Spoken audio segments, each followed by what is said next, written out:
Muling na kumpleto ang pamilya Pacquiao makalipas ang 4 na taon.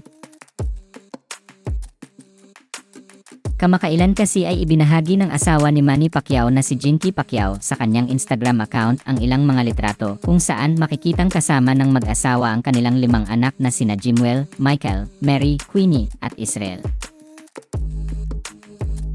Makikita naman sa huling larawang ibinahagi ni Jinky na kasama sa family photo ang rumored girlfriend ni Jimwell. Sa caption ng naturang post, hindi napigilan ni Jinky na maluha dahil sa wakas ay magkakasama na silang lahat after 4 years. Anya, 4 years later, and together again at last. Our hearts are full. Every family reunion is a chapter on our story.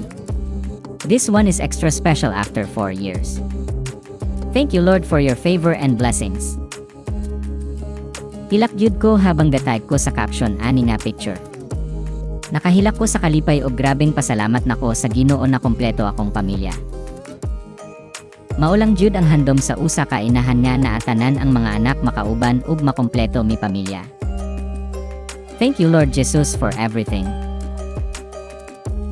Sa nakalipas na 4 na taon ay naninirahan sa iba't ibang parte ng mundo ang mga anak ni Manny at Jinky. Matagal nang naninirahan ang panganay na si Jimwell sa United States para sa kanyang boxing training.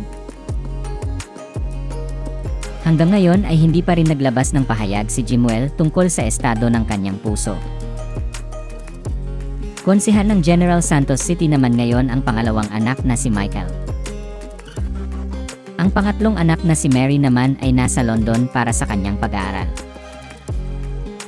Senior high school student naman ang pang-4 na anak na si Queenie. Matatanda ang nagdiwang ng 11th birthday ang bunsong si Israel noong April 2025.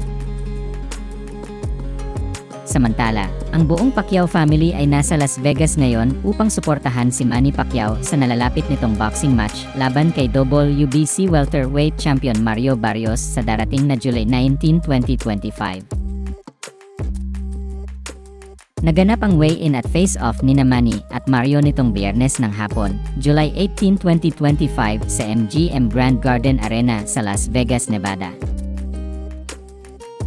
Ayon sa ulat ng pep.ph, sinabi ni GMA7 Entertainment reporter Elhar Santiago na literal umanong nagkagulo at isinigaw ng mga tao ang pangalan ng pambansang kamao nang umakyat ito sa entablado.